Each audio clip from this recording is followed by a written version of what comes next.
ಇದನ್ನೆಲ್ಲ ಮಾಡ್ತಾ ಇದ್ದಾರೆ.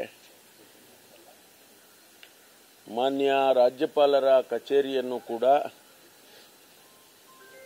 ಒಂದು ರೀತಿಯಲ್ಲಿ ದುರುಪಯೋಗ ಮಾಡಿಕೊಳ್ತಾ ಇದ್ದಾರೆ.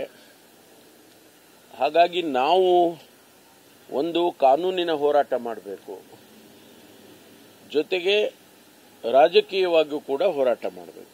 Political as well as legal, ಈ ಎರಡನ್ನೂ ಕೂಡ ನಾವು ಚರ್ಚೆ ಮಾಡಿದ್ದೇವೆ.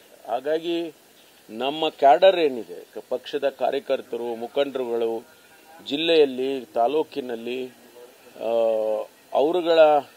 ಅವರುಗಳು ಸಹ ಈಗ ಹೋರಾಟಕ್ಕೆ ಇಳಿತಕ್ಕಂಥ ಅನಿವಾರ್ಯತೆ ಬಂದಿದೆ. ಯಾಕೆಂದರೆ ರಾಜಕೀಯವಾಗಿ ನಾವು ಅವರಿಗೆ ಉತ್ತರ ಕೊಡಬೇಕು ಅನ್ನೋದಾದರೆ ಸ್ವಾಭಾವಿಕವಾಗಿ ರಾಜಕೀಯವಾಗಿ ಹೋರಾಟ ಮಾಡಬೇಕು. ಅದಕ್ಕಾಗಿ ನಮ್ಮ ಪಕ್ಷದ ಕಾರ್ಯಕರ್ತರಿಗೆ ಅಧ್ಯಕ್ಷರು ತಿಳಿಸಿದ್ದಾರೆ, ನೀವೆಲ್ಲರೂ ಕೂಡ ಹೋರಾಟ ಮಾಡಿ, ಶಾಂತಿಯಿಂದ ಹೋರಾಟ ಮಾಡಿ.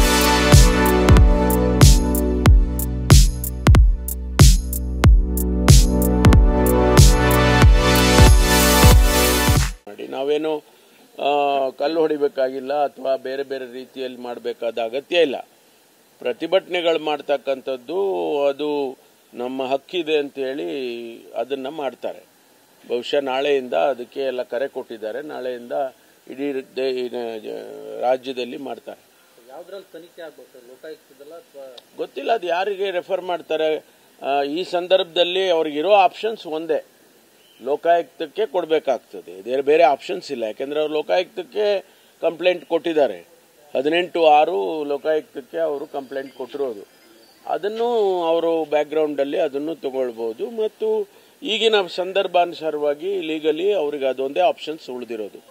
ತನಿಖೆ ಮಾಡೋದಕ್ಕೆ ಅವರೇನು ಅನುಮತಿ ಕೊಟ್ಟಿದ್ದಾರೆ, ಲೋಕಾಯುಕ್ತಕ್ಕೆ ರೆಫರ್ ಮಾಡಬೇಕಾಗುತ್ತೆ.